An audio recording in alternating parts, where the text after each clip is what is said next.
Yards Community Development Corporation for Tuesday, May 17th, 2016.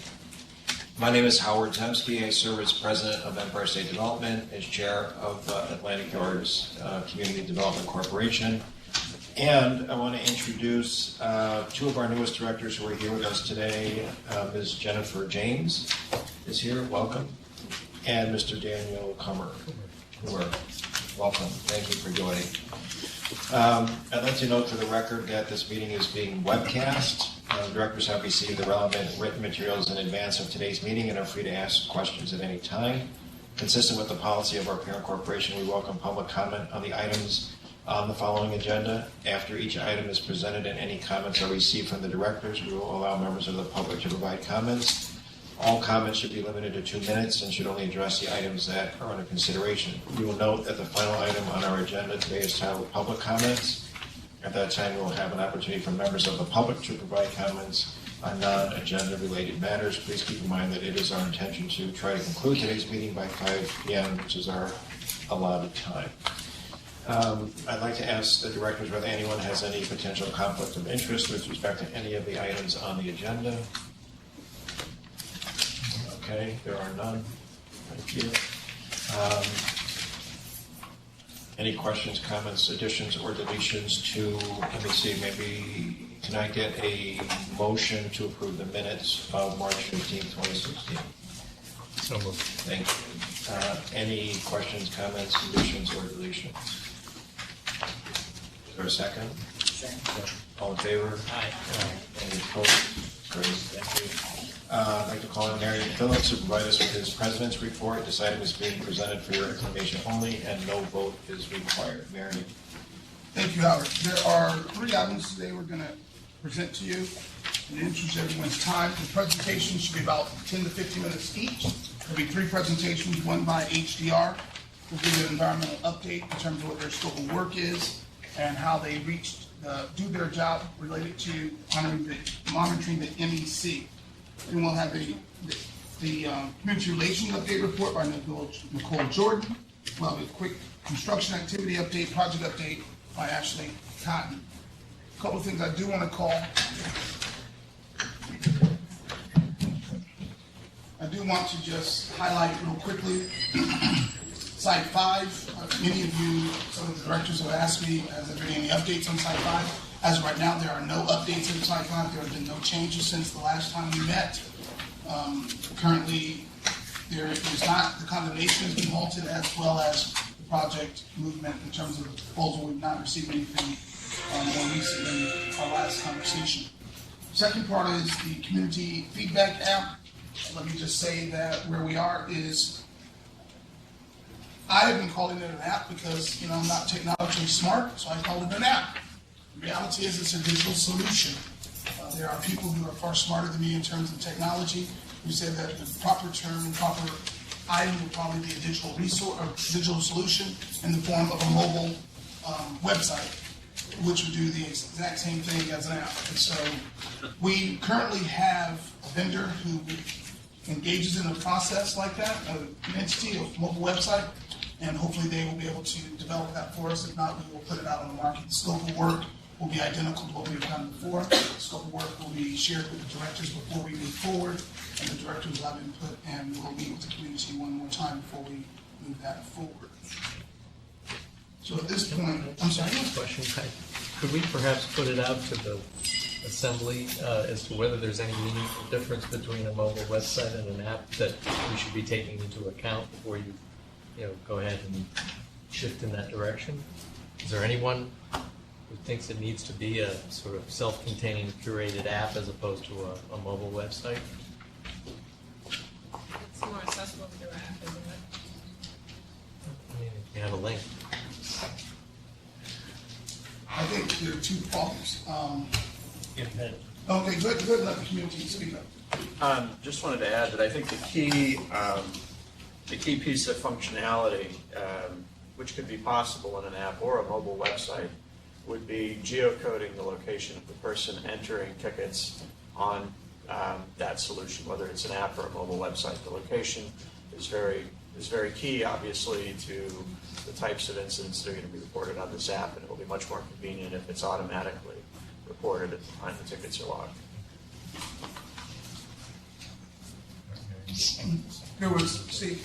Very quickly, the 311 app is a good model. Maybe you could reference it in comparison to what you're planning? Okay, thank you. Was there anyone else? Peter? Yeah, just I think that the thing that we mentioned in when the RFP was, brought to the community, or not the RFP, when we had the pre-RFP conversation, was that the input was that we wanted transparency and openness, and I think one of the key parts of, for example, Atlantic Yards Watch is that when an incident is posted, there's an opportunity for comment. So and this I think goes to the issue of the response from the state and the developer. When you can post this, if you were to post a response publicly and then give the opportunity for the community to weigh in, or the filer to weigh in on the response, I think that would be particularly transparent, and I think that would be an optimum way to go. I think in both instances, that will be available on both. Thank you. Were you saying something, Jeff? Yeah, there's this point again. At this point, I'm going to HDR. Jennifer Bitterman is going to come and give the environmental update. HDR's quarterly reports. All the directors have received all of the 2015 quarterly reports. The reports are basically a 90 days from closing of the quarter, and then you receive them. So the last report you received should have been in April 2000, last month, which would have been the fourth quarter of 2015. There were some questions that were raised at the last directors meeting. Those answers were submitted to all the directors earlier, about a week and a half ago. That came from the same a presentation from another member of the HDR team. Also, let me just say, it may be easier to let Jennifer complete her presentation before we do Q&A, please.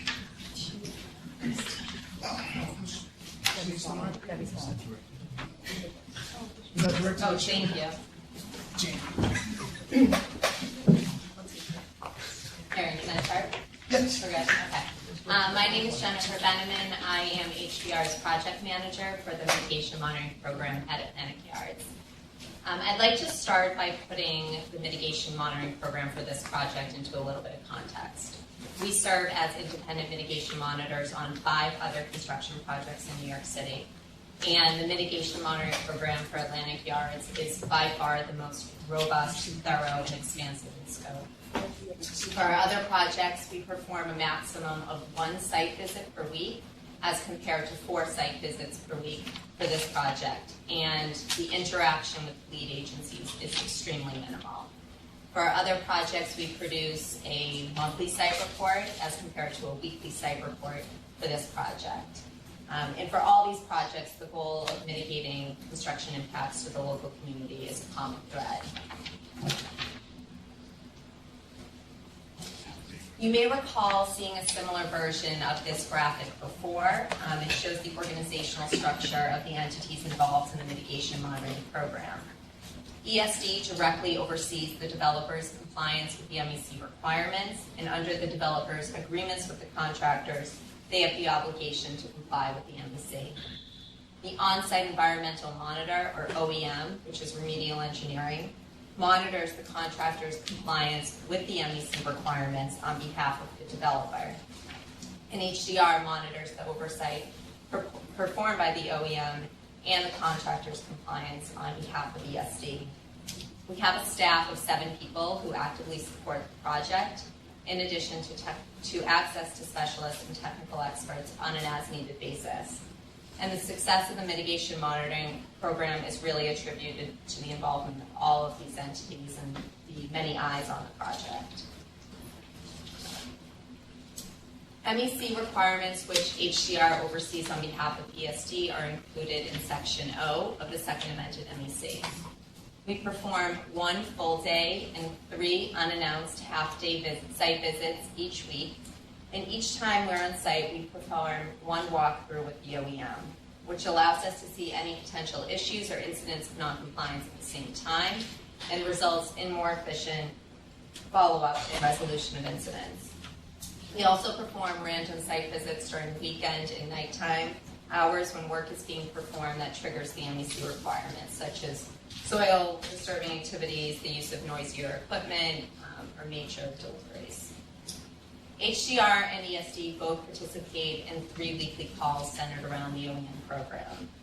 During these calls, we discuss any issues observed by the OEM team, HDR and ESD, as well as the resolution and follow-up actions taken with regards to incidents of noncompliance, and any upcoming activities which trigger the MEC requirements.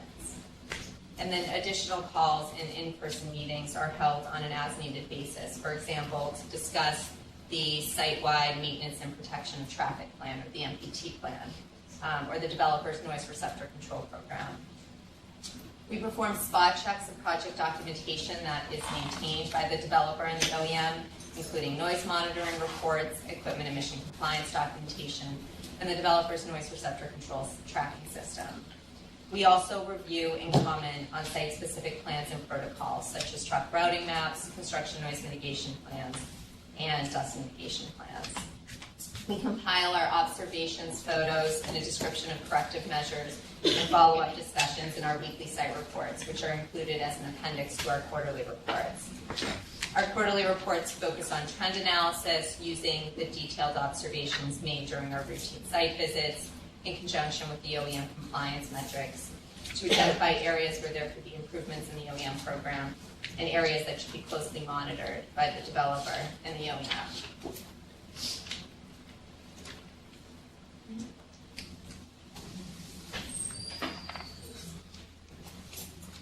We're now going to highlight some of the typical mitigation measures that we observe in the field.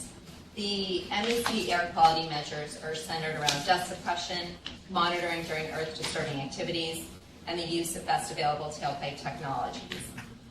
We monitor that air quality meters are deployed in the appropriate locations based upon the wind directions and the location of the earth-moving activities, as is shown in the first photo here.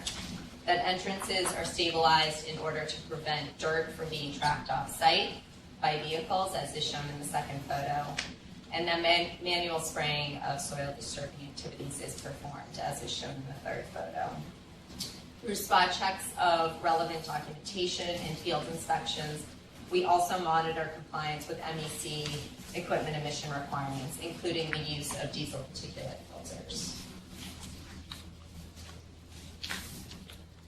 We monitor the requirement for wheel washing to be performed at site exits, as is being done in the photo on the left, and stockpiles to be adequately moistened or covered by a tarp, as is shown in the photo on the right. Typical traffic mitigation measures include DOT-approved MPT plans, truck routing maps, and designated queue areas. HDR Field verifies that the MPT is installed in accordance with the approved plan, as is shown in the first photo here. The second photo is a snapshot of a routing map for trucks ingressing B14. Trucks are required to use DOT-designated truck routes, including Atlantic, Flatbush, and 4th Avenues, for traveling to and from the construction site, except as required for movement between truck routes, site entrances, and staging areas. The contractor develops the truck routing map with input from the OEM, and then HDR has a chance to review the map and comment before it's finalized. In the field, we monitor compliance with site-specific ingress and egress truck routes included in the truck protocols, in addition to compliance with other trucking-related rules, including idling and queuing restrictions. And we monitor use of the Pacific Street queue area, where trucks wait if they are not able to be accepted to the site when they arrive. The queue area is used heavily for truck staging and queuing. As you can see here on the photo on the right, there's a number of concrete trucks that are lined up waiting to be released and accepted into the site. The space of the queue area is limited, and the capacity of the queue area is discussed during the developer's bi-monthly site-wide coordination meetings.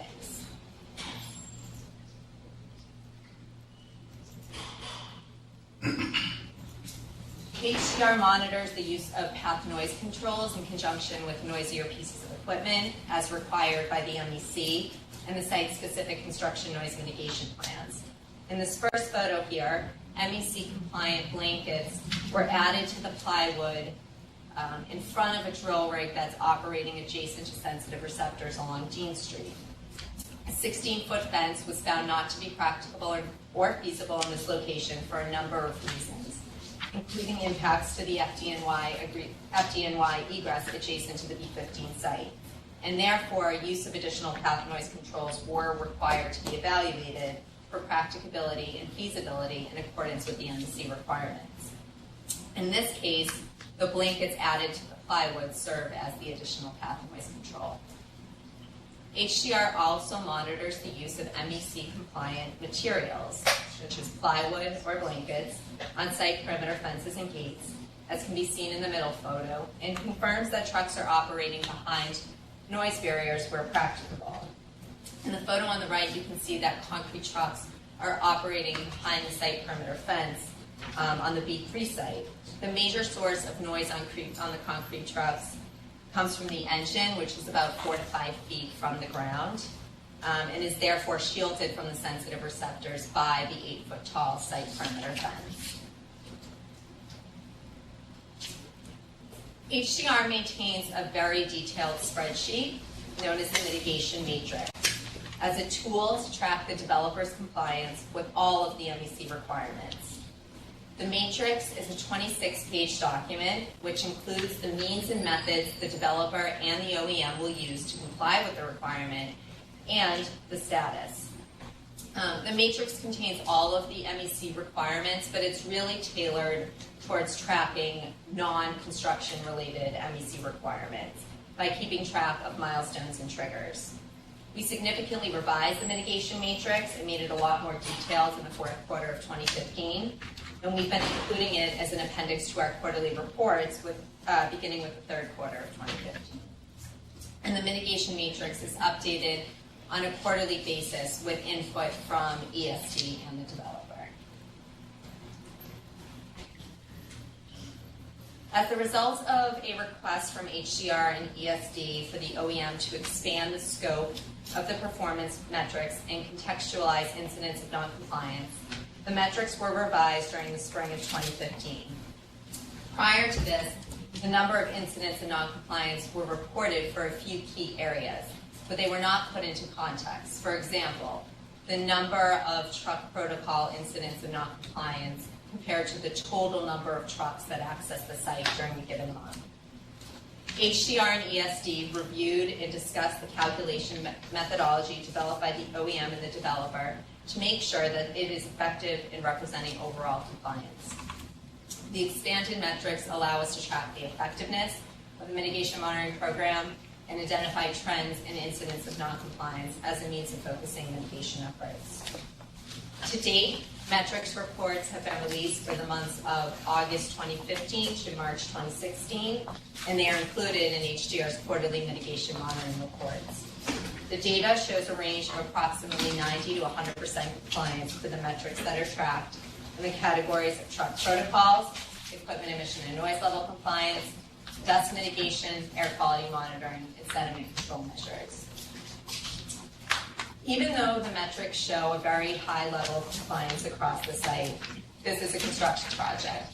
And with over 50 trucks coming to and from the site each day and 7 active construction sites, there are bound to be incidents of noncompliance and issues and challenges that present themselves as construction continues to ramp up.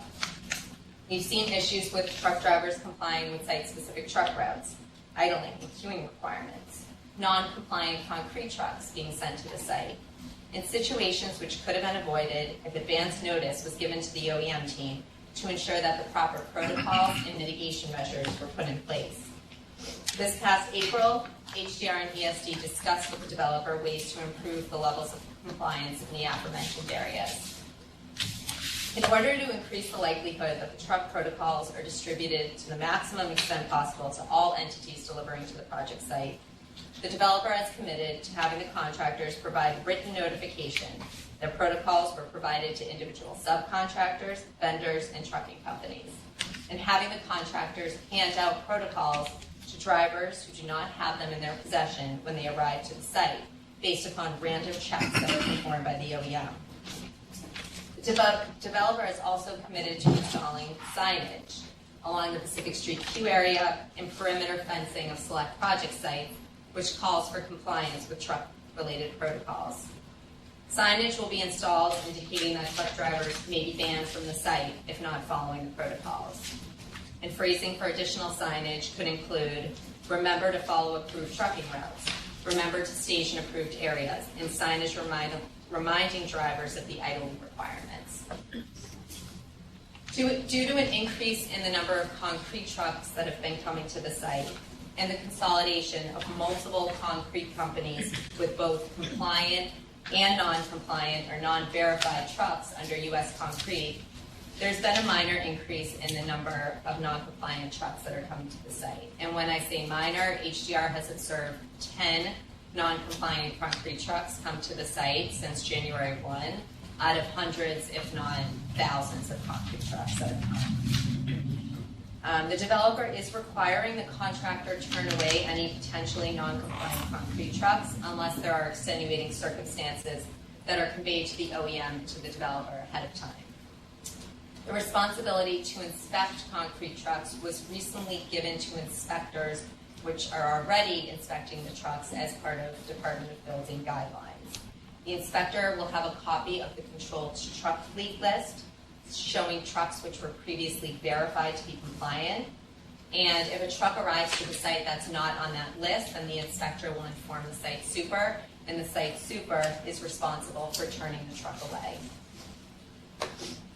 There have been a number of situations which could have been avoided if advance notice was given to the OEM, including the use of noisier equipment, which did not undergo noise testing upon mobilization, MEC compliant materials not being added to site perimeter fences or gates after being modified, and limitations in truck turning movements and oversized trailers, which required revisions to the truck routing maps. The developer is requiring that construction managers provide them with advance notice in the aforementioned situations so that they can ensure appropriate protocols and measures are in place. The developer is also requiring that temporary or permanent MEC compliant noise mitigating materials be installed within 24 hours after fencing or gates have been modified. Another area that HDR and ESD felt warranted improvement and clarification was how the MEC requirements are conveyed to workers who are not required to attend quarterly training. The quarterly training is really geared towards supervisors, field managers, and project managers from the contractor and the subcontractors. It was agreed that the construction managers would provide a formal summary of how their requirements are conveyed, and they will confirm that they are being conveyed after each quarterly training session. The construction managers will confirm that the requirements and issues are routinely discussed during weekly construction meetings and daily safety tailgate sessions. And the thought behind this recommendation was really that we wanted the MEC requirements to be like safety requirements. It's everyone's job and everyone should be aware of them. We believe that these improvements will increase compliance in the aforementioned areas. And you can refer to the OEM program evaluation, which will be included as an appendix to HDR's first quarter report for a complete list of the agreed to improvements. Questions? Any questions from the directors?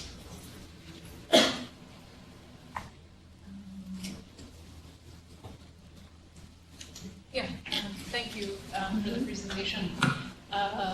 Last meeting, we had specifically asked for, I think it was in the third quarterly report, an explanation of specific recommendations HDR made on proactive planning between ESD and the developer. So I'm assuming what you just gave us was those? Sure. Last meeting, there was, I believe in the third quarterly report, a discussion about how HDR had seen sort of a need for proactive planning between ESD and the developer because of the multiple development sites. So I'm asking, are these sort of areas or recommendations, are those it? Is that what you're offering?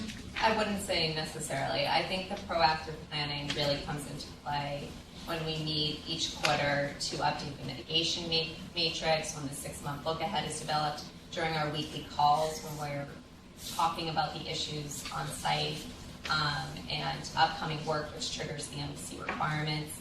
And then the developer does have a bi-monthly site-wide coordination meeting where I believe that was started in 2015.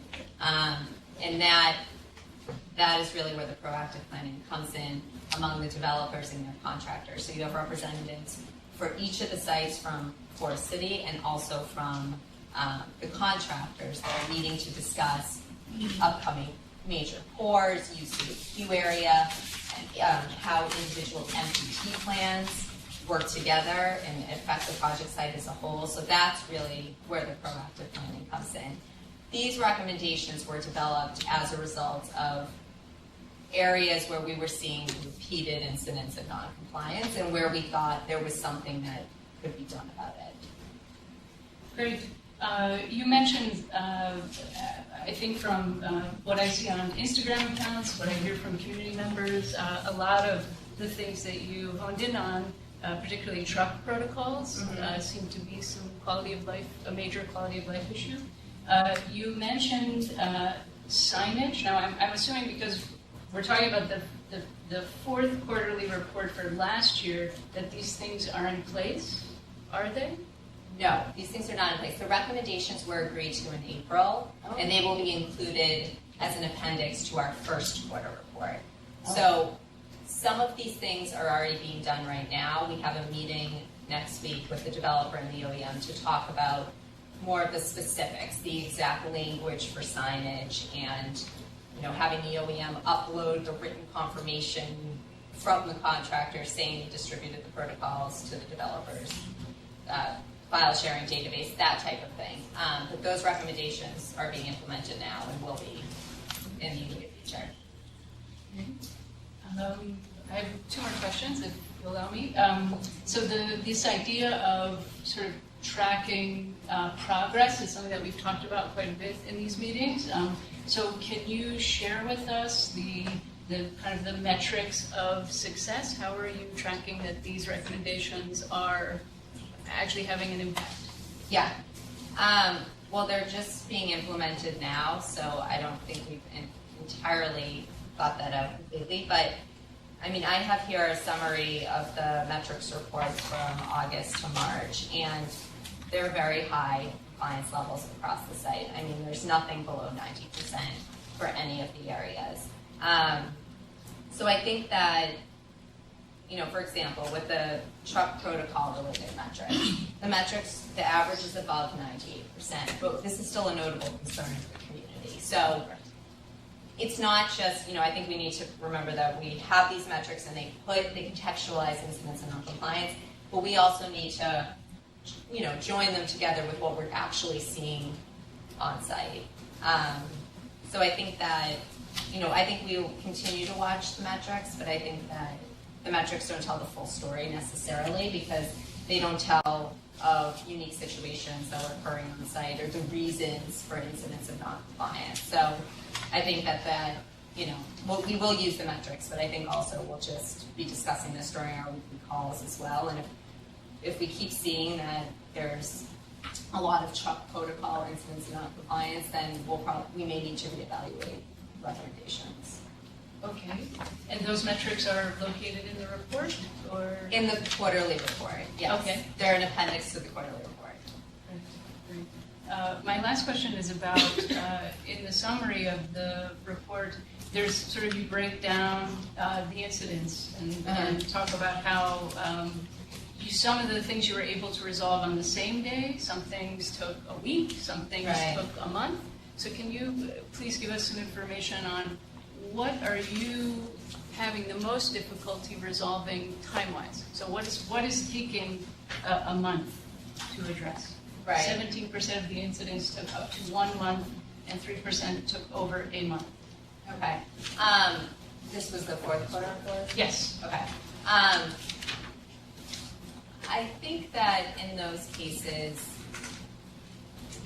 there could there are potentially structural problems that we're identifying that are being addressed. So we might be identifying that there's, fugitive dusting from this one project site that's happening, and, it's reoccurring. And that will be logged in the non-compliance log. But also what may take a month is developing a maintenance plan for that site or for the project site as a whole to help mitigate dust. So, for example, we've been seeing a number of fugitive dust events coming from paved areas, specifically within the Pacific Street Q area and the adjacent sites. The MEC does not cover mitigating dust from paved areas, but we agreed with the OEM and the developer that if fugitive dust is exiting the site, then it is considered an incident of noncompliance, regardless of whether it's coming from, an excavation pit or a paved area. So this is something that has been going on for a while now, and just last week, the OEM put together a maintenance plan for paved areas that has for each of the sites the contractor that's responsible, who's responsible in the Q area. That's a shared space, so it's proven kind of difficult to assign responsibility to one entity to mitigate dust from the Q area. But those types of plans and protocols and looking at any structural issues is generally what takes more than a month to resolve, I would say. Most of the incidents, we saw some fugitive dusting, they sent a laborer out and they wetted down the area. Well, that's the same day. But if those things are happening over and over again, we're trying to identify where's that breakdown in communication, what can be done to solve this, and that's when those things I think are taking a little bit more than a month. Thank you. Yeah. Okay. Thank you, Jennifer. Thank you. There won't be questions, there'll be comments. You want to do comments now on this portion or just the conclusion of the report? Why don't we do it at the conclusion of the report? So Nicole's going to come in and give you a presentation on the community update meeting. Since we last met, it was a community meeting on April 14th. And she will highlight what came out of that meeting. It's 13.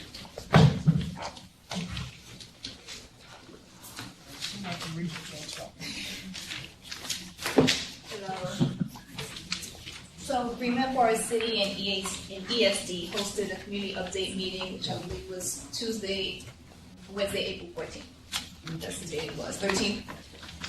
The overview is before you, just the overview of a couple of things that were discussed at the meeting. You've also previously received the notes from the meeting that were taken, and you also received the latest ESD log. And these things, some of these things are in there as well, and they are in notes. There have been 14 additional incidents added to the log, as you can see. 9 of them are non-MEC related, and that you can find in the miscellaneous category. And I'll just remind, the miscellaneous category is for anything outside of MEC, memorandum of environmental commitments. So if an issue is a bar phrase or a complaint, it will go in miscellaneous category, things like that. 3 truck related, 5 noise, and I have received a status update on 2 of the pending incidents that are in yellow, that we were waiting for more information, and I do have that, and you'll receive an update of that on the next edition of the log. ESD met with NYPD twice this month. So one day there was a meeting, on the second day there was a walkthrough with ESD and NYPD. The walkthrough in the meeting was really to discuss my log, their suggestions on, and their input on ways to address issues in your jurisdiction, criminal issues in your jurisdiction. And we have another check-in scheduled for Thursday. The next community meeting is June 14th, and it's going to take place at 55 Hanson. And I'll take any questions that you have on the materials you received. How do we tell what's new? Highlighted yellow. The yellow ones in there. Okay. The yellow ones are the ones that are pending, which means I'm receiving more information from a particular party, an agency, or an organization. and they are in chronological order, from second to most recent. So I think one question I had was, there's a, sort of looking back over the entire course of the time, there's a decent share of incidences that are around Barclays specifically. Those seem to be the ones that are most likely also to be pending or to rely on somebody sort of outside of who we normally see and talk to. A lot of them have referred to the NYPD or things like that, or awaiting a response. How are we sort of thinking about how we directly communicate with Barclays? Are they going to be in attendance in these meetings, since it seems like it's coming up over and over again? Okay, so part of my discussion with NYPD in particular, I just mentioned, was the parking issues that often come up as a result of events at Barclays. And the NYPD has informed me to continue to use the language that I use in the log, that it is in their jurisdiction, and they do not expect me to do any additional comments on it, on parking incidents, because they are criminal incidents. As in regards to, I'm sorry, Eric, Finish. in regards to Barclays, I communicate with their liaison, and I also communicate with the liaison for Greenland Forest City as well, where we have meetings and we talk, we email, and we try to stay abreast of things that are happening. And he also has people that he has to go back to get the information as well. So we do our best to work together to make sure that we can get this figured out. And in addition, he works with NYPD. Oh, Terrence is here. Hi, Terrence. Sorry, yeah. I'm sorry. Yeah. I'm Terrence Kelly. For those who don't know, I am community affairs for the arena. I was out of town for the last meeting, but we should expect that I will be in regular attendance moving forward, and all addressed complaints hopefully have been responded to. I believe that anything further, I can have contact information made available to all board members as well. I was just gonna say Terrence is here.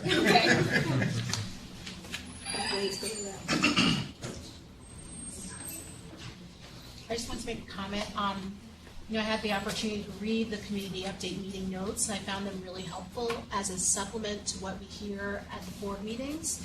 And I just really want to thank Nicole for all of her hard work, and I'm looking forward to attending one of the community meetings. I'm hoping to go in June, so I can actually get a first-hand look at what's happening and hear from the community. I also found I apologize, we're going to have to kind of pass this microphone around a bit. This is the only equipment that they had available for our use today. So I was just saying that I want to thank Nicole for her hard work, and on the community update meetings and all the notes, I found them very helpful and really good supplements to what we hear at the board meetings. I also found it positive that representatives from the PD and Department of Transportation were in attendance at the community meetings. And I'm hoping that they'll be able to eventually come to a board meeting, but I think it's helpful that they can hear firsthand from the community what's going on and provide feedback. And I'm looking forward to attending the meeting in June to get a firsthand perspective about what's happening.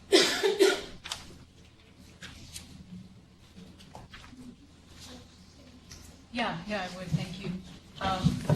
Agreed, I do want to just reiterate that for several meetings we have asked for minutes, not a digest form of notes, because I do feel I have attended the past two quality of life and community update meetings, and I feel that there are details that are missing that I think it's very important for the board members to know. So I'm going to put forth a third, maybe a fourth ask for more detailed minutes of the meeting. And also I have received requests from community members, a request for videoing the meetings as well. I wanted to put that out. I do think that also in the last meeting we had, I think it was the last board meeting, we had asked for kind of a summation of the log to help us understand what are the reoccurring issues. Marika points out that a lot of it is around Barclays. We also, I think, have heard a lot around truck protocols, but kind of a digest of these are the things that keep occurring. And if we could, even just give a tally on those incidences, I think that would help us to really focus in on what some of these challenges are. Because I think, this is something that we've been asking for a year now. And, I think we could be more effective if we were more targeted.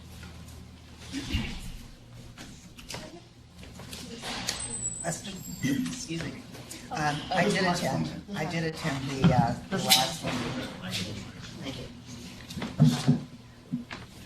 I did attend the last meeting. I had to leave at 7:30, so I wasn't there till the very end. I thought that the minutes that were developed were pretty comprehensive. And so I'd like to really understand what it is that you think is missing, and whether that's something that you communicated prior to this meeting, specifically to try to address whatever your concerns might be. Yeah, thank you, Liz. Do you want me to respond to that? I'm too short. Okay. I did. There was some concern over the sexual harassment charge that was brought, and there was some lack of understanding that that was both arena operations related as well as construction activity related, and I did not think that that was conveyed in the meeting. In the meeting notes, I did follow up with Toby. She was kind enough to share the notes with me prior, and I gave some feedback, and also asked Ms. Howard to attend and tell the board her full story.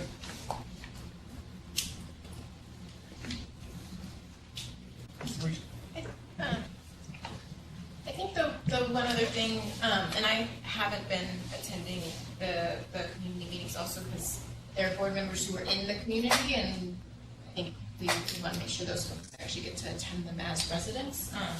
I think the one question that I would have is less about the incidents themselves, but sort of the notification that we have for community members of how to get in touch, right? We're sort of treating this as a static neighborhood, but I know at least 5 households that I have been put in touch with that have moved into the area since we have started this process. So is there something where we're putting up on some of the construction site billboards notifications of call this number, contact this line, sort of like hotline number notifications that are plastered around the entire site so that everybody knows this is how I report an incident? Because I think that would sort of help also as somebody's walking down the street and sees something that's a concern, if they know where to call right away, as opposed to having pull out a letter that you got a year and a half ago, which most people would have lost or forgotten.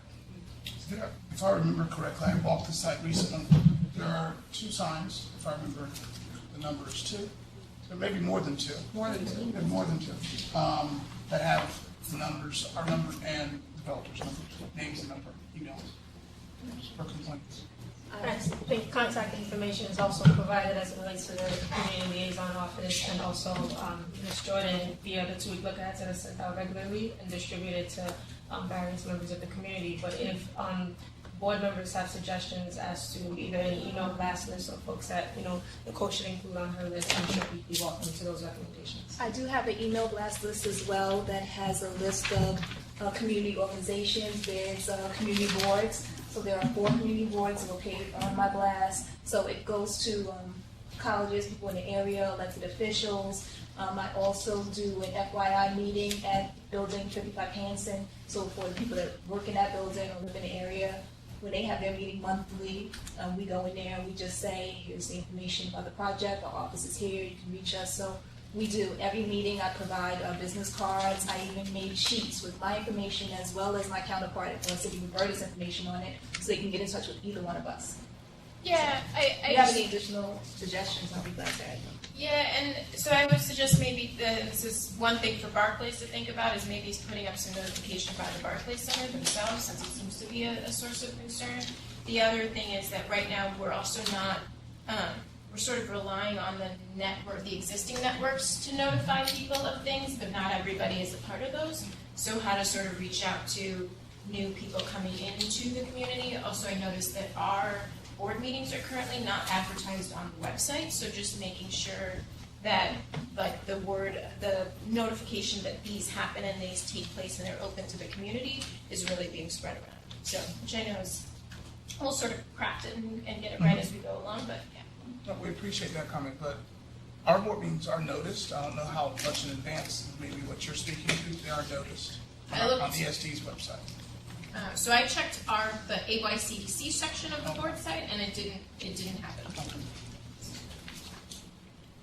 Thank you. Other comments? Just to address the summary issue, I mean, speaking as a former community board chair, I can attest the fact that meeting minutes can have a very wide range of detail and quality, and I'm not sure that calling them minutes or as opposed to a summary necessarily would address the detail issue. I think it's just an issue of making sure that whoever's taking notes and transcribing them is really trying to work into the summary the really pertinent details of any particular incident or issue that's raised at the meeting and do their best practical reality. Thanks. So what we'll continue doing is, trying to do the best we can and also make sure the number. So what we'll continue doing is, one, continue making very detailed notes, have the different staff members cross-check their own work and share their thoughts before we distribute them to the directors. And it should give us better quality. Yeah, that sounds like it. Any other comments, questions, directors? And then I will then ask Ashley Cotton to come in with a brief update of the project site and the building construction. Where do you want me? Anywhere you want to stand. Can I just sit there? Sure. With the mic?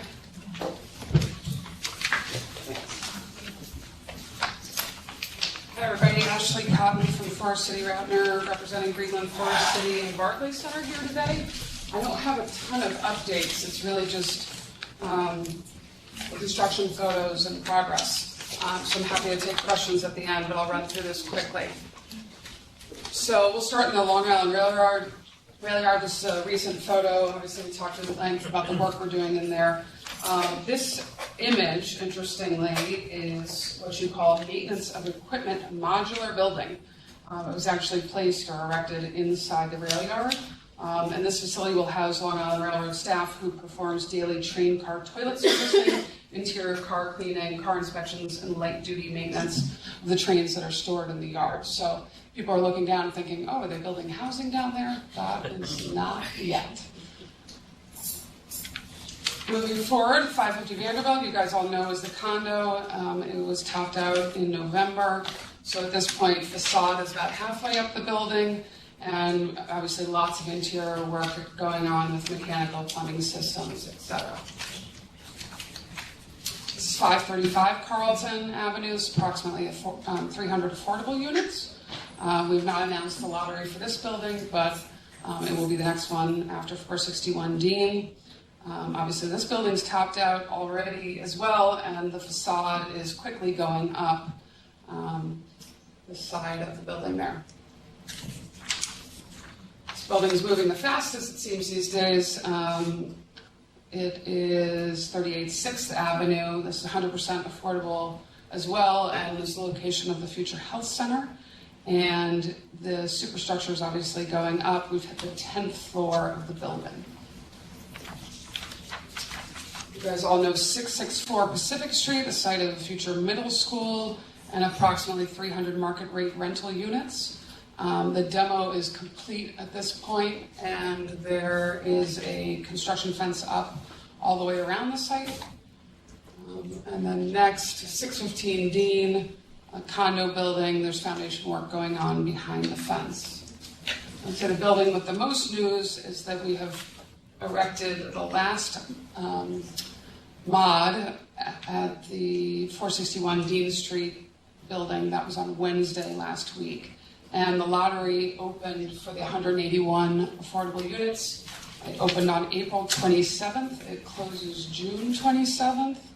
To your point about communications, we will use any and all means available to us to get the word out about the housing lotteries. So anyone that has ideas, please come see us. There's a website for this building. You can learn all the information about the affordable vans, the units available, and then a connection to Housing Connect, the New York City government housing portal, and the way to apply for affordable housing. You can also apply for affordable housing in paper format, so if you need to get a paper application you don't want to do on the internet, that's possible as well. So, yeah, there's our website, or there's the New York City Housing Connect website. I'm sorry, ours isn't up there. And our partner, Manny, is the affordable housing marketing partner, and they will be doing great work with us in terms of filling up this building. That's all I have today, so. Are there questions from the directors? Any questions from the directors for Ashley? Thanks, everybody. Any other aspect of your report? No, there are no other. Okay, thanks. I'd like to begin the public comments portion of the meeting that we referenced at the beginning. I understand that we have with us today some attendees who wish to share comments that don't necessarily address the items on today's agenda. At this time, we'd like to invite those individuals to share those comments. Generally, I'd ask that you try to limit your comments to 2 minutes. I'd also like to state that this is not intended to be a question and answer session. It is, however, an opportunity for those who wish to make comments to do so. With that being said, I'd like to ask Nicole Jordan to call upon the individuals who have signed up to make comments. Ms. Jordan will also keep track of the time of those comments so we can stay as close to the 2-minute suggestion as possible. Nicole, please begin by calling your first note. Mr. Chairman, I think before we begin the comments, just an item of new business. Before this meeting, I believe it was yesterday, all the directors received a copy of a letter from members of the community, a quite lengthy letter that addresses issues relating to essentially gathering and documenting information concerning incidents that may or may not be related to the project in some way, and it just struck me as I'm relatively new to this, and I gather there's a fair amount of history in terms of prior communications on this, but it's obviously an issue of concern in the community and a problem that's not really going away. But as I read through it, I was also struck that it did not seem to me to be there. While there were a real problem here, it did not seem to me to be an obvious, proportional, realistic, practical solution to the issue. And my recommendation, which I've discussed with both Marion and Ashley and Jamie ahead of this, is to recommend that there be call it a subcommittee or some sort of meeting of a smaller group to really focus in on this issue and try to agree on a solution that can be recommended to the board at its next meeting. A meeting consisting perhaps of Harry and Ashley, Jamie, and Mr. Crashes, and the city community assistance unit, mayor's office, to try to address the issue so that we can perhaps bring an end to the cycle of communications that apparently have been occurring. I think we can, from a staff level, meet the request that Daniel raises and see where that takes us first. I think that'll be the easiest and quickest way to come up, talk, figure out with all the parties in the room where everything lies, who can do what, and figure it out from there. Can we just do a summary of what we're talking about for those in the public who didn't have access? Mike, please. No, that was Daniel. It's a 6-page letter. It's a little hard to. I'm not sure I could do it justice in summarizing. But. I think the highlights. There's an organization. Let me just start with that. The organization is called the Barclays Center Impact Zone Alliance. Is that correct? Okay. And it is a group of community members from within the area who raised a number of concerns regarding the compiling of information related to complaints, better communication, openness with city and state agencies, and an attempt to quickly address some of the recurring concerns that were raised by HDR today, and also that are on Nicole's log, and a number of how do we bring all that information together. Yeah. I think that's the highlight of the letter. And then there were a number of requests that we would have to sit down and try to figure out if those are possible. I think that's the scaled down, quick summary of the letter. I would just urge everyone coming to that meeting with a reasonable mind and with a view toward coming up with a solution that really is realistic and proportional to the problem and takes into account the limited resources of the agencies involved, and but also the needs of the community for a more user-friendly compilation of information.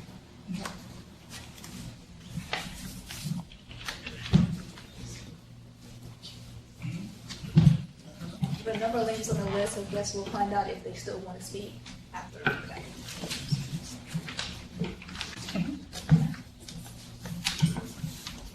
First, we'll have Licia Howard.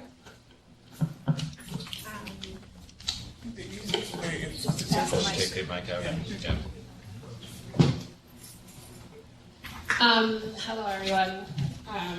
The reason why I'm here today is basically just to kind of pretty much communicate to everyone, because it kind of seemed like that was my situation. It was falling to the wayside in terms of communication on the state's end. I did watch the video of the last meeting, and I've seen it from my own eyes, and I did meet with James Stein, and I got more information pretty much that the board doesn't receive a lot of information about the complaints and the things that go on. So I'm just here to tell my story. It's nothing new. But basically, my name is Alicia Howard. I live on Dean Street, lived there my entire life, went away to school, came back home. So I've basically been raised on Dean Street. And just recently, in September, a lot of the harassment had started. That was from the construction workers, because that was when there was an influx of construction workers in the neighborhood. At first, it started and gradually grew to a point where it's like it was pretty unbearable to deal with, from just the day-to-day catcalling. And it's not like just passing through a construction site, it's living in between. I think at that point there were about 6 projects that were going on at once. So there was a lot going on at that time, so it brought a lot more construction workers. So in September, there was one specific construction worker who felt comfortable enough to tell me my day-to-day activities, doing laundry, running, things of that sort, which is, I've noticed it's a complete norm for most of the construction workers. They pretty much know me personally just by watching me. But this one particular construction worker would draw hearts on my car window, and of course, from the dust from the construction sites, it's pretty easy to draw on people's car windows. And he would tell me he did that, and pretty much let me know that it was him that was doing that. He would stop by the laundromats if he seen me doing laundry. So when that worsened, there was really nothing I could do at that point. Like, there was no one to contact. You can't really, it's not a criminal offense. So that continued for a couple months, and then in December's first of December 2nd, I'd gotten into a verbal argument face-to-face with one of the construction workers in the corner store, the corner of Dean Street. I'd just gotten home from a work trip, and it was a red-eye flight. Had my stuff in my hands, my computer, my luggage, and I was running into the store to grab croissant, run back home to go into the office. And of course, there were about 10 to 15 construction workers sitting outside, and then another 15 to 20 inside the store getting their breakfast orders. And walking through that, it's good morning, how are you, hello, good morning, good morning, good morning from each and every one of them. I completely ignored. Normally I would say good morning and keep it moving. But that morning I really didn't, I wasn't in the mood to speak to anyone. I didn't feel obligated to either. So when I entered the store, it continued. And as I was making my way out of the store, one of them, I guess, was offended from me ignoring them. He called me an ugly bitch, and that kind of like sent me off. Because I was pretty upset. It was too much at that point to deal with. And I felt attacked on top of everything else dealing with them. There's no escape. And so that was my way of just telling him, like, you're in my home, and how dare you expect me to respond back to you're a complete stranger. Immediately after, I went to find someone to speak to. I went to ask the guys who work in the store what construction site he was from. They had no idea. They said Tishman is the biggest, so I looked for Tishman construction site and spoke with one of the on-site supervisors, and he was pretty rude, disregarded me, and told me there was nothing he could do. So at that point, I was going to make a police report following that, and then 3 days later, that's when I was sexually assaulted going home from fans exiting the Barclays Center.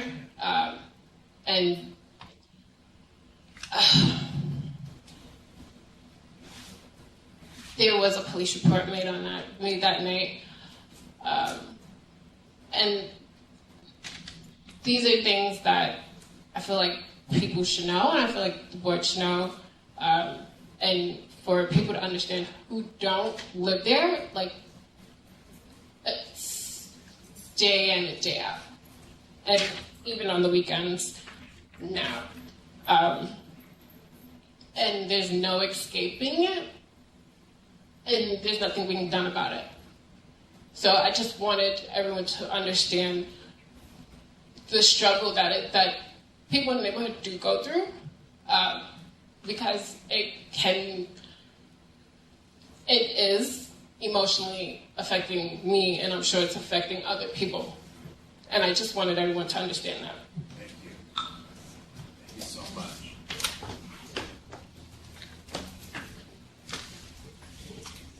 The next person will be Terrence Kelly from Barclays.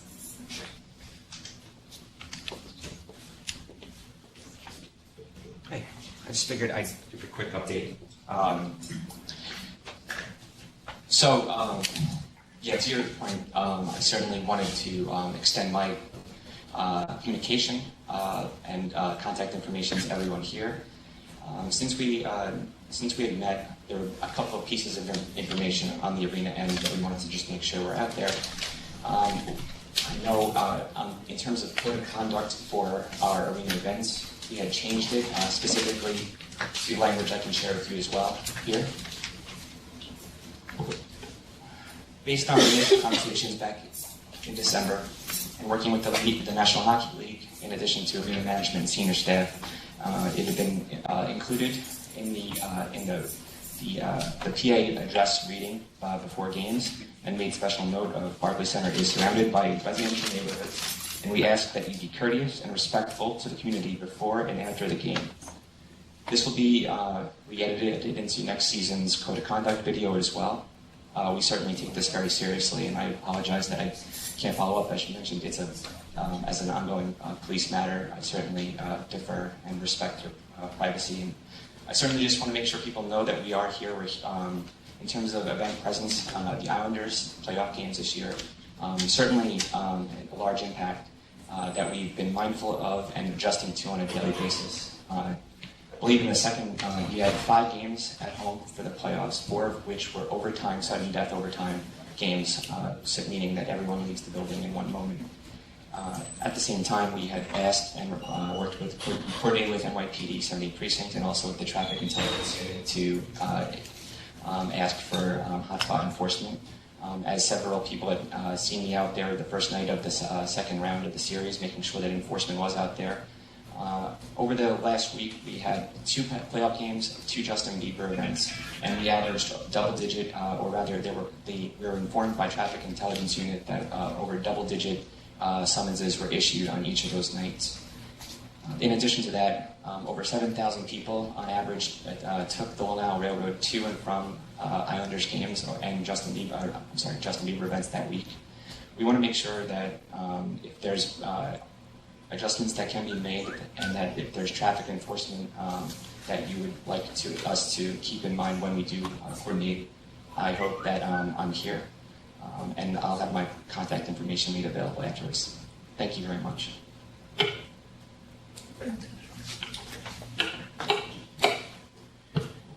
Next will be Steve Ettinger. Thank you. First of all, I'm a member of Barclays Center Impact Zone Alliance, and I want to say officially we approve of the redesign of Pacific Park on the right monitor there. It's really stellar what you can do with brick. I have 3 comments and then a question for Jennifer. For the community update meeting, we really do support having more articulate minutes or notes taken. Videotaping would be an essential element of that, as well as attendance by consultants and the contractor's managers. Secondly, incident logs is something that that struck me as very important. The log that was presented to us before really seemed to rely on a very rarely used but good website, Atlantic Yards Watch. It really needs to be comprehensive, include 311 reports, police reports, and I would suggest Instagram notices. This is a way of keeping tabs on the community reaction. In this day and age, we can't expect people to take a lot of time to make full reports, and as we all know, you've published a lot of different contact numbers and email addresses. It gets confusing for the average person. Guilty. So the 311 app has been very helpful. Instagram has been very helpful, and those are not reflected in the current incident log. The state environmental monitor and owners, reps, construction managers should be present at the community update meetings, which I prefer to refer to as the quality of life committee meetings that I attended with great pleasure years ago. The board members, these present board members today, should also have access without notice to those meetings and get the supporting materials. If I have 2 more minutes, Jennifer, question, you mentioned incidents of non-compliance as an amateur. I'm just wondering, as per whom? Who supplies those incidents of non-compliance? And do you, I'm presuming they're from your own staffers, do you include stuff from the public or Atlantic Yards Watch, 311 complaints, or the infamous Instagram? I'd like to know. Thank you. And very good job today. I'm very impressed. Thanks, Steve. Did you say something? Many of the members in the community will have questions. What we do after the meeting, as you know, is we compile all the questions, and then we circulate the question and the answer. So Jennifer won't be answering? Correct. Thank you. Next we have Michael Weinstein. We have Peter Crashes. Yeah, hi. I will try to keep this short. I think overarchingly, there's a community letter that's sent to the board that paints one picture, and there's Jennifer's presentation which paints a alternative picture. And I think the the way to think about this, at least from my point of view, is that this has been a long, ongoing process, and actually HDR has been there from very early on. And the way that monitoring occurs, you get a snapshot, which is what we just had, and it's a snapshot of documentation, snapshot of monitoring at this particular moment in time. And I'm quite certain that the number of people on site that we heard today is not the same number that it might have been, say, in September or in August, or so that's a moving number, and it's important to think about it that way and think about and understand that from the community's point of view. We want somebody there all the time. So, in fact, we want somebody who's actually managing the project from the state in a certain sense is present, and we can respond to issues when they occur, when they're unfolding. Instead, right now, there's quarterly reports that I think, am I correct that the most recent quarterly report is from December of 2015? That comes up to that point? So when information is brought out, and the idea of those reports is to bring them to the public and make them useful and create transparency over issues, that's coming on a timetable that's not really useful to respond to issues. That's why there's a need for direct access to the kind of things that you're collecting, the information that's being collected by the people on site, whether it's the OEM or the environmental monitors. And I think that's one of the other components of this then is when things are documented by the environmental monitor, what's the root of that documentation? Is that given to the OEM, who reports to the developer? Is it given to the state? And the people on site, and this is just a little bit of a segue, aren't just HDR, but HDR has a subcontractor, which hasn't been mentioned yet. The subcontractor does a good deal of the work, and the people who are, to my knowledge, the people who are on site are there for a reason. The scrutiny is there for a reason. When Greg Lynch was put on site, that came relatively soon after there was a death on the project site. The degree of scrutiny of the state seemed to increase at that point. Just an anecdotal observation. And the pressure, the voice from the community accelerated through the fall, and I think we have an increase in the number of people on the project site, and that's a good thing. But the community shouldn't have to keep shouting and yelling to keep that scrutiny, to keep that degree of scrutiny maintained. So, in terms of the course of the documentation, I think it would be very helpful if there are weekly meetings, that documentation is actually available. It doesn't have to be posted up online for the public, but I think the board could actually have access to that documentation for those weekly meetings. That would be an opportunity for those board members who are interested to respond promptly if an issue arises. One minute, please. Yeah, and I think the other piece of this, which is very important in terms of experience, and I think Alicia's experience relates to this, is that the MEC is very narrow. The MEC is only derived across, has a few specific items in it. The experience of construction involves city regulations. City regulations cover a much broader spectrum of issues. Many of the complaints that you hear from the community are violations of city regulations. And the HDR doesn't monitor the violations of city regulations, and we've all seen, every community member who's been out there has seen the representatives from the state walk by what at least the community has identified as being violations of city regulations. We don't know what you do about it. I suspect it goes to the OEM or something. I don't know. So that's a key piece of this whole puzzle, is looking at, because the goal of the MEC which is really just a summary of the mitigations in the FEIS. The reason for the FEIS and the environmental impact statements is to identify the impact on the community that's closest to the project from construction. The MEC is boiled down basically a contract between the developer and the state. It doesn't actually describe the impact of construction on the community. So I just switch just very briefly because I think there's something about, because Alicia, I think in terms of the security issue, and this goes to what Terrence said, and there is an update for the construction and security component that we haven't actually heard from the developer, and that is, to our understanding, that there's an ID program and a sticker program that's supposed to be delivered by April. It'd be good to hear the status on that. The sticker program on the helmets, just as an observation, is difficult for community members to identify from a distance. And Alicia's experience wasn't from an Islanders game, it was from a boxing event. So what is the arena's response for security for all events, not just for the Islanders, which is what she was complaining about? And in terms of this developer used to provide security at the project site. Used to have cars circling the site. And we had heard that there was some consideration of a head of security being hired for the arena, the shopping mall, the construction, and the housing.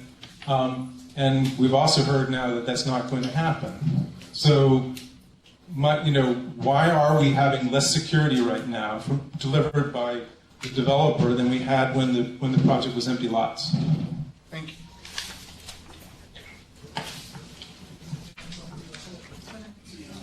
John Crow. I'm here, but I didn't sign up. You didn't- okay. Is that a sign up? I thought that was just a sign in. Jim Baconi. Thank you all. I'm Jim Baconi from the Prospect Heights Neighborhood Development Council. We're among the community organizations that reached an agreement with the ESD and with Forest City in 2014 that resulted in the creation of this agency and some commitments around the production of affordable housing in Atlantic Yards. I'm going to talk about something that wasn't brought up today, but that I mentioned at the last meeting when we heard about proposed project change that would involve Site 5 and B4. At the last meeting I mentioned that Building B4 is central in the phasing plan that was released in 2014 to ensure the developers' compliance with the requirement that 35% of all units started be affordable units until 1,050 affordable units are built. Without B4 having affordable apartments in it, a new plan would be required to be able to meet that requirement. And there has been no information presented today as to what that new plan would be, and none was presented at the community update meeting as well, as far as I know. But since the last AYCDC meeting, there has been a confirmed report that the joint venture is marketing 3 of the parcels at Atlantic Yards for development. 2 of them are on block 1129, and the third one is building B4. And this raises some real concern that the proposed development change we heard about at the last meeting is not the result of any specific development plan that's ready to go, but is instead geared to making those lots more attractive to be marketed. And this raises a couple concerns. There's a real concern that the performance on the production of affordable housing continue to be a subject of compliance. But there's also a concern that if the site is broken up among multiple developers, whether B4 is converted to is converted to commercial use from residential or not, there is a real question as to how the 35%, 25% threshold will be maintained, because those are site-wide commitments. They're not individual parcel commitments. And if the board is in a frame of mind to establish subcommittees, I would suggest a subcommittee to study that question, because we also didn't hear today that that plan is being pulled from the table. And those lots are absolutely being marketed now. It's been confirmed by the joint venture. We remain very concerned about the ability of the project to deliver on its commitments made in 2014. We were very serious about it then. This agency is charged with overseeing those commitments, and we are hopeful to hear more in terms of what the developers' plans are. Thank you very much. Jackie Nimwilla from the Merchants Association.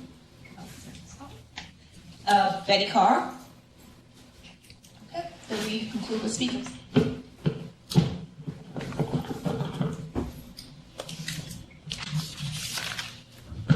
Before I turn it back over to you for comment or questions from the directors, I do want to just state to the directors, no proposals have been given to us regarding Building 4, nor has there been a proposal provided to ESD regarding any types of investment changes to the parcels. Having said that, the commitment that ESD made with the developer in June 2014 for the affordable housing and the 35% threshold, that will be maintained regardless of whatever proposals are presented. And the time frames for the delivery of that affordable housing will remain as well. And then the ID system, I do want to just let everyone know, because Nicole and Ashley did present it at the last meeting, all the sites and the construction workers have been ID'd. It's color coded. All the helmets have stickers.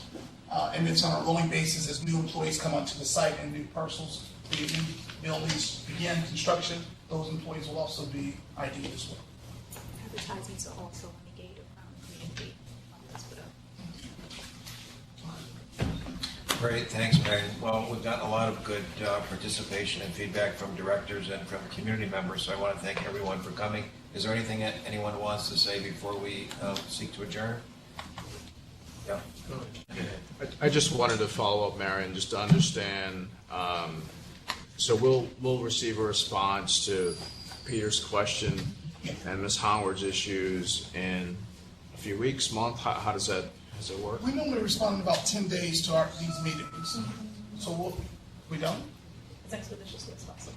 We generally respond as expeditiously as possible, which is about 10 days, 14 days. Okay, and particularly about the security concerns, and then I'm curious beyond the IDs, the duties behind the contract is to control our employees, if you will.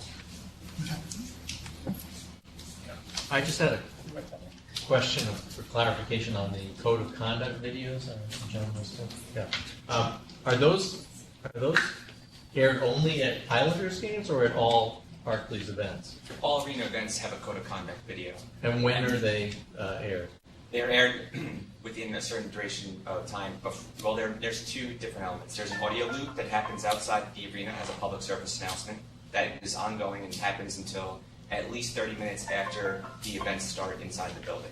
So it starts when the doors to the building are open, and that audio loop runs, and that has been updated for the outside, and then internally, the videos for an event such as sporting events such as boxing will be also updated now. But as of now, public address announcements make this address inside the building for all events, specifically Islanders, and we'll go forward. It was language that was approved by the NHL, which I guess I should make very clear too, because you can't simply just augment their standard language.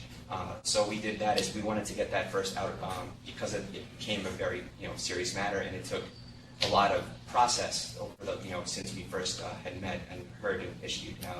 But certainly want to continue the conversation about things that can be done and adjustments that can be made on our end to have a better experience outside the building as well.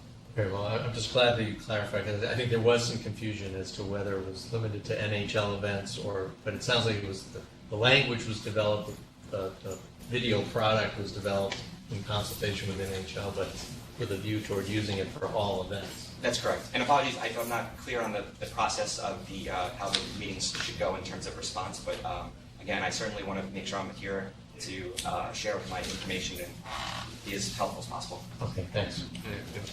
Yes. If I could just add on to that, I think it would be helpful to know beyond the announcements what the security is. I think announcements are great, but frankly, I don't listen to half the announcements. I don't think most people will.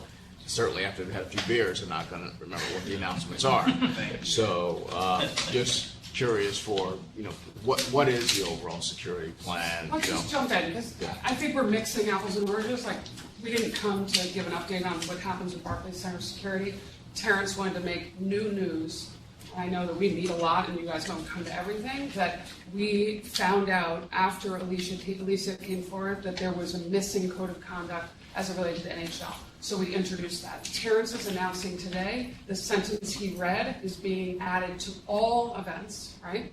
So boxing, music, whatever, that has that very specific line, which is a conversation we had with our residents and our neighbors saying, we are in a residential neighborhood. So that's the new news announced today.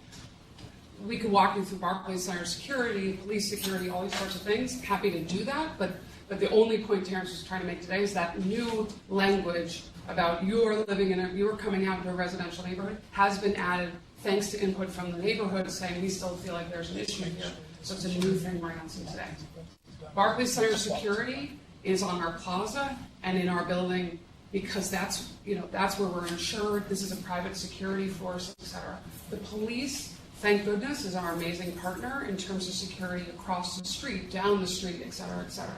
And so it has to feel seamless. It doesn't matter to you, who's helping secure things, but you understand we don't arrest people on Fifth Avenue. That's the police job. So the security is basically seamless, that we're trying to get any bad behavior to stop before they come to the exit, when they're right there outside of our building. That's where our security presence is. And then the second they headed to the neighborhood, there's a little bit of a handoff and a coordination between police, off-duty police that we pay, and our private security force. I think that's the best way to think about it. So I think it would be. I think it would be helpful if maybe we can request for part of the next board meeting to get a clear security plan both for Barclays, both from the Barclays itself, internal security, and from the NYPD side, and then on the site, because I know I've been on Fifth Avenue when Islander games get out. I understand that's not Barclays' responsibility, but I'd like to have an understanding of what the NYPD's plan is for that, because it is very overwhelming, just walking the street, and then also getting a very clear sense of what is the security protocol for the rest of the site that is not Barclays, and whether or not we as the board and the community really feel like that is sort of matching what needed. I know I raised this last time. I mean, I really appreciate Ms. Howard sharing her story, thinking about this going forward. We're going to have kids on this site while construction is happening, and thankfully she is a confident adult who felt comfortable to go to somebody and ask for help and ask for advice. We're not necessarily going to have that situation going forward, and I feel like we really need to sort of nail this down. We'll do that. Jim? Just a question or a clarification. You had mentioned the number or the color coding system for construction workers is in place now. Yes. So every worker has a number or something to identify them by. So if I remember, actually, you want to address how it's color coded? Yeah, by sure. company, Every by single site. person has an ID with their name and their picture on it that's color coded by our contractors. So Tishman, McKissick, Turner, and Plaza, and a sticker matching as well on their helmet. So blue and blue, yellow and yellow, whatever the case may be. It's about 600 plus people who have been ID'd. Obviously, 10 more people will get hired tomorrow because we're moving from concrete to plumbing or whatever it may be. And so the IDing system is an ongoing process and never ends. Right? And just if there are issues or complaints, is there kind of a call to action as to who to contact? If you are being harassed and you are being assaulted, call the police. Okay? Okay. Like, I don't want to try to pretend that I have law enforcement capabilities. No, I understand If that. you have an issue call me directly. I mean, the people in this room know how to reach me directly. Generally, Roberta, our community liaison, Terrence, those numbers are plastered all over. If you have ideas where they're not, that's news to me. I'd love to know where else I'm supposed to put up the phone numbers. If you don't know how to reach us, I'm doing something wrong, because we are putting... I don't think that was the question. I'm responding to earlier things. We notice every single neighbor around with pieces of paper to make sure they know about this. So then they'll see a piece of paper, they'll see the signs on the fence, hopefully. But let's be clear, if there's a crime being committed, call police. Please. Certainly. But if there's behavior that may stop short of being a crime, that certainly is an impingement on the quality of your life, or whatever you want to call it, I would recommend you call us. People prefer sometimes to post about it and things like that. I would love for you to call me directly. Okay. And I assume that if there were any complaints, it would also come to our website, and I think we've been clear. If we get an incident like that, we would certainly notify ESDC immediately. No, but I guess I'm saying, like, the Twitter issue has come up. We have a method of communication. People may like it, not like it. You know, I think we've been clear that Twitter is not the way to let us know, right? Right. Email is the best way. I think we're trying to communicate as to how best to communicate with us. And I think Forest City is saying the same thing, and clearly if there's an issue where people think that there's a crime being committed, I think Ashley's right, go to NYPD. I just want to be clear as to who should, you know, go to whom under what sort of incidences or conditions. Of course, if there are community concerns, Greg is on the site during the day, during the construction period. And if it's something that's not criminal, you should walk up, and most of you all know who Greg is, and Greg can take the concern down, and some of them even know who to contact immediately. Thank you. Sticking on this, but also getting back to something that Jennifer said earlier with her HDR presentation, getting down to the contractor individual level and training. Are, for example, the 10 plumbing trade employees that will be hired soon, are they given information as to why and what these stickers are? Yes. Can you share that with us? We are creating accountability and identification systems so that their workers feel associated with our project and therefore hopefully carry themselves in a way that we would be proud of them going forward. So, no specific code of conduct, just you should be proud of you. I don't think that They should not break the law. They should not sit on people's private property, which would be breaking the law. And they should behave in a way that would make us all proud, which I would strongly say relates to not sexually harassing or catcalling our neighbors. Are they required to wear the helmets even when they're off premises at a corner store or something like that? Or the identification? The big behavior after 10 plus years is they don't take the stuff off. They have a really quick short lunch break. They have to get back on the hoist to get back to their job, and that they're in their jackets and their hats all the time. So that's the typical behavior.